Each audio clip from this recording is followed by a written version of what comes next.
Shalom, shalom, peuple de Dieu.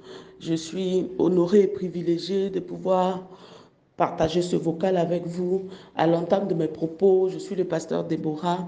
À l'entame de mes propos, je veux déjà commencer par bénir le Seigneur pour la vie de chacun d'entre nous. Je veux pouvoir dire merci à Dieu pour sa grâce et sa fidélité dans nos vies. En cette année de témoignage, je veux bénir le Seigneur qui met un témoignage dans la vie de chacun d'entre nous, qui met en nous au-delà de sa fidélité continuelle, il met en nous, il met dans nos vies, il place dans nos vies un sujet de témoignage. Alors hier, nous avons été enseignés et nous voyons que l'Éternel est celui-là qui est le Dieu qui aime le témoignage et qui aime les signes de souvenir qui suscitent le témoignage. Il a dit aux enfants d'Israël, prenez ces 12 pierres et lorsque vous aurez passé le Jourdain, posez là, faites un autel et ainsi vous pourrez expliquer à vos enfants, aux générations suivantes, qu'est-ce que l'Éternel a fait, quelle délivrance l'Éternel a opérée, quel chemin l'Éternel, quel parcours l'Éternel vous a fait faire. Notre Dieu est le Dieu du témoignage et l'Éternel nous donne toujours en cette année, en chaque mois de cette année, de pouvoir témoigner de sa fidélité au nom de Jésus. Je veux m'entretenir sur cette portion d'alliance, cette portion de parole en Josué 4 au chapitre 13. Et la Bible nous dit qu'environ 4000 hommes équipés pour la guerre et prêts à combattre passèrent devant l'Éternel dans les plaines de Jéricho.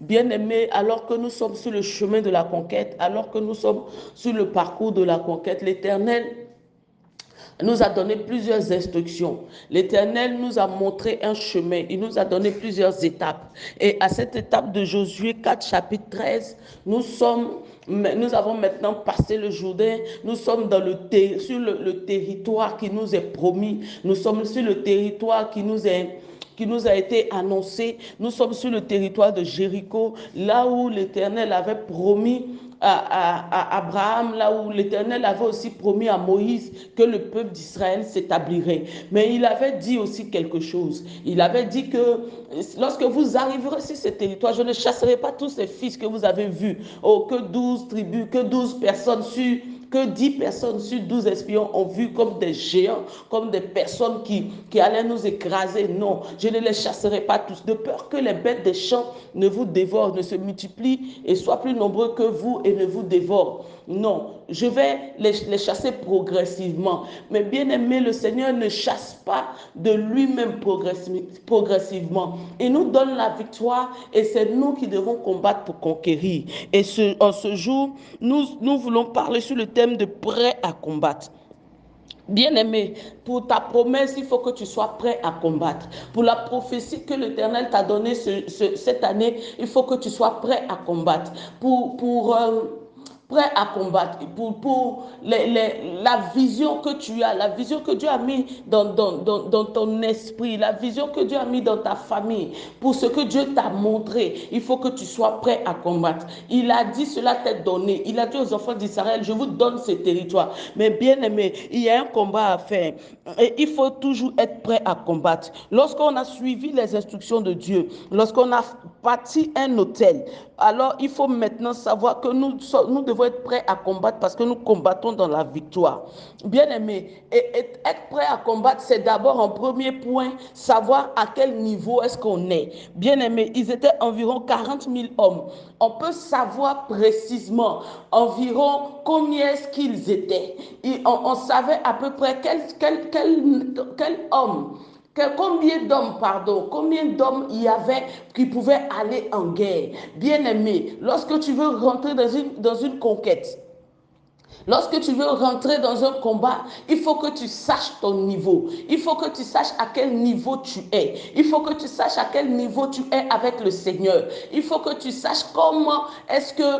il faut que tu saches tes points forts et tes faiblesses. Parce que l'Éternel nous donne la victoire. Mais la victoire ne repose pas sur nous. La victoire repose sur l'Éternel. Mais il ne faut pas être cette personne-là qui part à la guerre sans avoir compté son équipe, sans avoir évaluer ses capacités. Bien-aimés, à quel niveau est-ce que nous sommes aujourd'hui à l'entame de cette année 2024? Spirituellement, à quel niveau nous sommes? Dans la connaissance de la parole, à quel niveau nous sommes? Dans le niveau de prière, à quel niveau nous sommes? Dans notre niveau de méditation, à quel niveau nous sommes, dans notre niveau de vie de louange, de vie d'adoration, de vie de contemplation, à quel niveau nous sommes, bien-aimés. Nous devons savoir notre niveau avant de rentrer en conquête. Si nous voulons nous préparer pour la conquête, si nous voulons nous préparer pour combattre, si nous voulons nous préparer pour la guerre, il faut que nous sachions nous-mêmes à quel niveau nous sommes.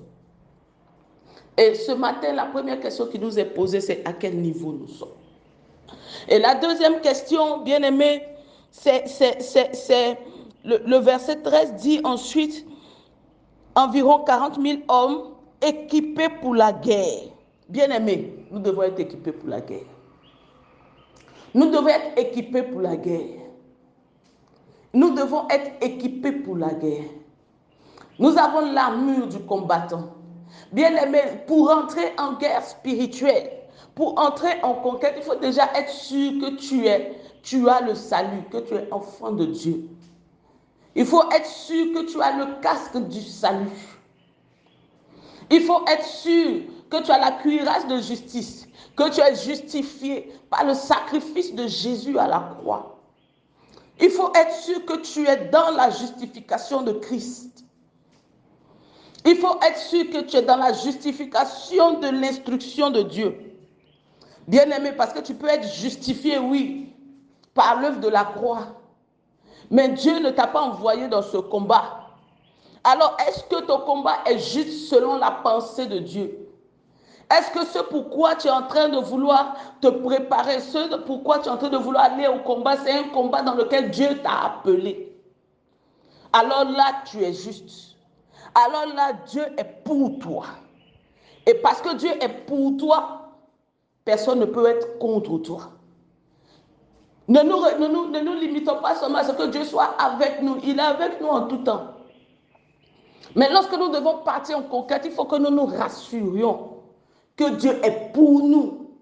Parce que c'est lui qui nous a dit, allez. Si on veut se battre pour quelque chose, si on veut rentrer dans un combat spirituel pour nos vies, nos familles, nos enfants, nos affaires, notre ministère et tout, il faut qu'on soit sûr. Il faut que je sois sûr que Dieu est pour moi. Si Dieu est pour moi, je combats dans la victoire. La victoire est déjà acquise. C'est la manifestation là que je vais chercher. Bien-aimés, est-ce que nous sommes sûrs? Il faut aussi avoir la ceinture de la vérité. Bien-aimé, pas la ceinture de la réalité, mais la ceinture de la vérité. Et la vérité, c'est ce que Dieu dit. Qu'est-ce que Dieu nous a dit? Par rapport à cette situation pour laquelle on veut combattre, qu'est-ce que Dieu nous a dit? La vérité aussi de nos cœurs, la vérité de nos motivations pour ce combat. Pourquoi est-ce que nous voulons tant combattre? Pourquoi nous voulons tant combattre? Pourquoi nous voulons tant conquérir cette chose? Pourquoi nous voulons tant faire ce voyage? Pourquoi nous voulons tant faire ce mariage? Pourquoi nous voulons tant faire cette entreprise? Pourquoi nous voulons tant? La vérité de nos motivations, la ceinture de vérité.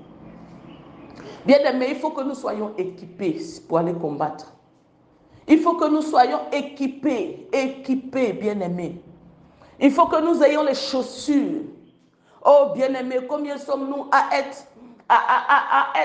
avoir le casque du salut, la cuirasse de justice, la ceinture de vérité même, mais n'ayant pas le zèle que donne l'évangile de paix aux pieds. Bien-aimés, il faut que nous soyons enracinés dans la parole. Parce que le combat spirituel, c'est un combat avant tout de parole contre parole, de promesse contre promesse.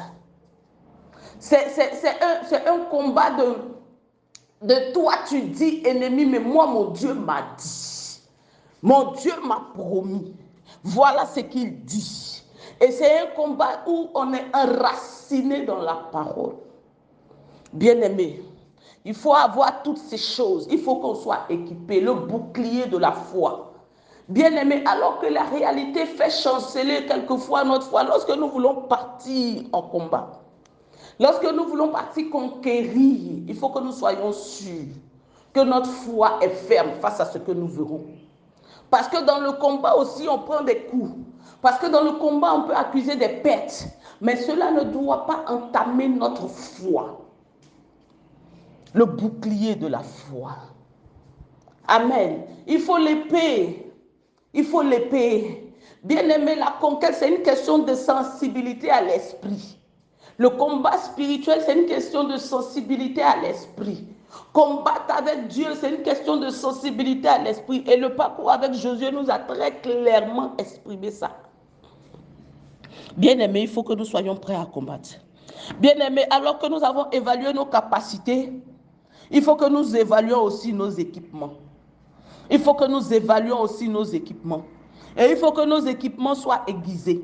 Il faut que nos équipements soient affûtés afin de pouvoir rentrer et marcher et posséder cette victoire que l'Éternel nous a donnée. Alors là, nous pouvons dire que nous sommes prêts à combattre. Alors là, nous pouvons dire que nous sommes prêts à aller et à récupérer à chaque territoire que la plante de nos pieds touchera. Alors nous sommes prêts à dire que l'Éternel lui-même nous a donné cette victoire et que cette victoire nous appartient. Nous l'avons touchée, nous la voyons et nous la possédons. Il passait devant l'Éternel dans les plaines de Jéricho. Bien-aimés, c'est important de savoir que dans le combat, nous pouvons aussi prendre des coups. Dans le combat, c'est nous qui sommes en l'action. Bien-aimé, il dit qu'il passait devant l'Éternel. L'Éternel leur avait tout donné. L'Éternel avait donné la victoire. Il avait donné les instructions. Il avait donné la parole. Il avait donné les équipements. Ils s'étaient eux-mêmes évalués. Alors, c'était à eux de jouer.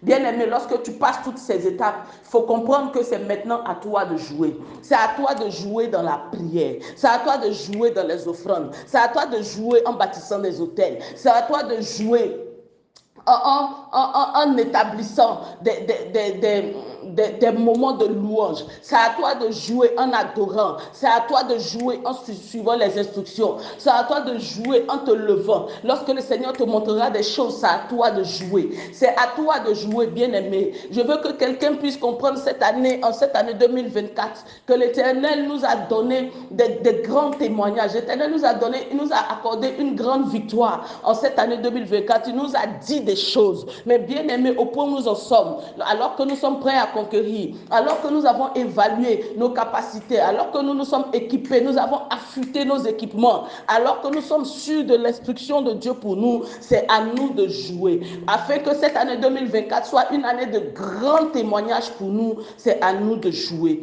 Et je prie en ce jour que tout esprit qui veut paralyser cette victoire et ce témoignage que l'Éternel nous a donné. Je prie que qu'il soit lié dans le nom de Jésus. Tout esprit d'assoupissement, tout esprit de paresse, tout esprit de procrastination, toutes ces choses, tout esprit de négligence, tout esprit de faiblesse corporelle, toute maladie qui veut court-circuiter notre part dans ce combat, qui veut rendre faible notre part dans ce combat. Au nom de Jésus, je déclare maintenant que cela est anéanti dans le nom de Jésus. Je prie que nous ayons la force physique. Je prie que nous ayons la force émotionnelle. Je prie que nous ayons la force spirituelle par la grâce de notre Seigneur Jésus afin de pouvoir jouer notre part dans ce combat. Parce que maintenant, à partir de ce que l'Éternel a fait, c'est à nous de jouer pour posséder. C'est à nous de jouer pour conquérir. C'est à nous de jouer pour témoigner. Que le nom du Seigneur soit béni en cette journée. Passez une excellente journée pleine de victoires, de témoignages. Une excellente journée dans le nom de Jésus.